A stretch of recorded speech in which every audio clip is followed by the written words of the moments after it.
ما هو سر الإعجاز العددي العجيب في سورة الكوثر والمتعلق بالرقم 10؟ سورة الكوثر هي أقصر سورة في القرآن، عدد كلماتها 10 كلمات. الآية الأولى منها تضمنت 10 حروف، والآية الثانية أيضا تضمنت 10 حروف، حتى الآية الثالثة تضمنت أيضا 10 حروف.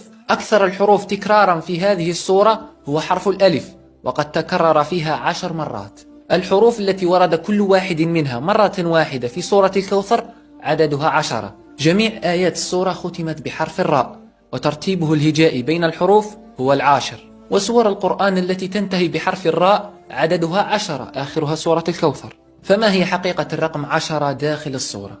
إنه اليوم العاشر من ذي الحجة وهو يوم النحر، فصل لربك وانحر. سبحان الله، كل هذا في أقصر سورة في القرآن الكريم، مكونة من سطر واحد، فما بالك بالسور الأكبر؟ فصدق الله تعالى إذ يقول: وإن كنتم في ريب مما نزلنا على عبدنا فاتوا بسورة من مثله. سقانا الله وإياكم من نهر الكوثر.